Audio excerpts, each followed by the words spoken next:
నేను కంది శ్రీనివాసరెడ్డి. నేను ఎక్కువగా స్వదేశీ వస్తువుల్ని ప్రమోట్ చేయడానికి, స్వదేశీ మన దేశంలో తయారయ్యే వస్తువుల్ని మాత్రమే మనం వినియోగించి మన రూపాయిని బలపరచాలని నేను అందరినీ అభ్యర్థిస్తూ ఉంటా, కోరుతూ ఉంటా. ఎందుకంటే మనకు స్వరాజ్యం వచ్చిందని మనం చరిత్రను పరిశీలిస్తే 1947 ఆగస్టు 14 అర్ధరాత్రి బ్రిటిష్ వాళ్ళు మన దేశాన్ని వదిలి వెళ్ళిపోయిందని వింటూ ఉంటాం. అసలు బ్రిటిష్ వాడు మన దేశానికి రావడానికి కారణం ఏంటిది?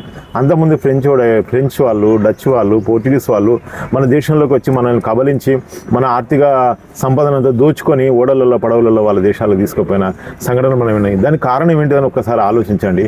ఒక్క ఈస్ట్ ఇండియా కంపెనీ అనే కంపెనీ భారతదేశం లోపల వ్యాపారం పేరుతోటి మన దేశంలోకి వచ్చి మనల్ని బానిసలుగా చేసి 300 సంవత్సరాలు మనల్ని దోచుకొని మన సంపదనంతా వాళ్ళ దేశానికి తరలించుకొని పోయిండ్రు. ఆ సంఘటనను మళ్ళీ గుర్తుకు తెచ్చి స్ఫూర్తినిచ్చేటువంటి మన దేశీయ మూలాల్ని చెప్పాల్సిన అవసరం మన సమాజం లోపల ఉంది. ప్రతి ఒక్కరు ఆలోచించాల్సిన అవసరం ఉంది. ఒక్క ఈస్ట్ ఇండియా కంపెనీ భారతదేశాన్ని 300 సంవత్సరాలు పరిపాలించింది. అప్పట్లాంటి కంపెనీలు ఈ రోజున భారతదేశం లోపల గ్యాట్ ఒప్పందం తర్వాత ఈ బహుళజాతి సంస్థలు 700-800 మంది మన దేశం లోపల వివిధ పేర్లతోటి వ్యాపారం చేస్తున్నారు. దయచేసి ఒక్కసారి ఆలోచించండి. బహుళజాతి కంపెనీల లోపల ఒక్క వస్తువును కొన్నా అందులోపల వచ్చేటువంటి ప్రయోజనాలు, లాభాలు విదేశీ కంపెనీలకు వెళ్తాయి. మన దేశంలో తయారయ్యే వస్తువుల్ని కనుక మనం కొనుక్కొని వాడుకుంటే అది మన దగ్గర తయారు చేసేటువంటి వ్యక్తికి వెళ్తుంది. అతడు ఒక పూట బతకడానికి అవకాశం వస్తుంది. ఇప్పుడు చేనేత వస్తువులైనా కానీ, చేతి వృత్తులైనా కానీ, కుటీర పరిశ్రమలైనా కానీ కాపాడే ప్రయత్నం చేద్దాం. చిన్న కిరాణాలను, చిన్న దుకాణాలను మనం ఆదరిద్దాం, గౌరవిద్దాం. వాళ్ళ లోపల ఉన్న విశ్వసనీయతని మనం కాపాడుకుందాం. మల్టీనేషనల్ కంపెనీలు ఎప్పుడైనా కానీ ఆ విదేశాలకి మాత్రమే అవి బాసరగా నిలుస్తాయి. మొన్న కరోనా వచ్చినప్పుడు ఎంతమంది స్పందించారు ఒక్కసారి ఆలోచించండి. ఒక టాటా కంపెనీ ఒకే రోజున 1500 కోట్లని ఇచ్చిండు. ఇంకా అవసరమైతే నా సంపదను మొత్తం ఈ దేశం కోసం నేను దారబోస్తా అన్నాడు. అటువంటి మహానుభావులు టాటా లాంటి స్వదేశీ వస్తువుల్ని, తర్వాత ఇంకా చాలా ఉన్నాయి స్వదేశీ వస్తువులు. ఆ మన దేశంలో తయారయ్యాయి మన వ్యక్తులు తయారు చేసేటువంటి వస్తువుల్ని మనం ఉపయోగిద్దాం. మన రూపాయిని బలపరిచే ప్రయత్నం చేద్దాం. మన రూపాయి బలపడిందంటే ప్రపంచం లోపల మనం ఒక ఆర్థికంగా ఇంకా అభివృద్ధి చెందిన వాళ్ళం అవుతాం. ఈ విదేశీ కంపెనీలు శీతల పానీయాల పేరుతోటి రకరకాల రసాయనిక పదార్థాలను కలుపుకుంటూ మన శరీరాల్ని, మన ఆరోగ్యాన్ని కొల్లగొట్టుకుంటూ ఆర్థికంగా వాళ్ళు బలపడే ప్రయత్నం చేస్తున్నారు. కాబట్టి ఈ పెప్సీ కోలాల్ని మనం నిషేధిద్దాం. కొబ్బరి బొండాలని, ఎండాకాలం లోపల కొబ్బరి బొండాలని, చల్లని మజ్జిగని, మనం నిమ్మరసాన్ని ఆదరిద్దాం. స్వదేశీ పానీయాలని మనం సేవిద్దాం. ఒక్క పెప్సీ, ఒక థమ్సప్, ఒక స్ప్రైట్, ఒక మాజా ఇవన్నీ కూడా మనల్ని ఒక పిప్పి చేసి మన శరీరాన్ని, ఆరోగ్యాన్ని నాశనం చేస్తూ వాళ్ళు డబ్బుల రూపం లోపల మనల్ని పీల్చుకొని తింటున్నారు. కాబట్టి ఆ పానీయాలన్నింటినీ మనం ద్వేషిద్దాం, పానీయాలన్నింటినీ మనం బహిష్కరిద్దాం. అదేవిధంగా వస్తువుల లోపల, కిచెన్ లోపల, మన వంటగది లోపల ముందుగా మన స్వదేశీ వంటగదిని తయారు చేసుకుందాం. వంటగది లోపల ఉన్నటువంటి వస్తువులు మన దగ్గర తయారవుతున్నాయా, మన రైతులు తయారు చేసినాయా, మన వ్యక్తులు తయారు చేసినాయని ఒకసారి ఆలోచించి వాటిని వినియోగిస్తే, వాటిని ఉపయోగించుకుంటే కనీసం తయారు చేసిన వ్యక్తి ఆర్థికంగా బలపడతాడు. తద్వారా మన సమాజం, మన వాళ్ళు బాగుపడతారు. మన వాళ్ళు బాగుపడితే రేపు ఏ కష్టం వచ్చినా, ఏ నష్టం వచ్చినా మన వాళ్ళు మనకు ఆదుకుంటారు. కాబట్టి ప్రతి రంగం లోపల మన స్వదేశీ ఆలోచన అనేది ఉండాలి.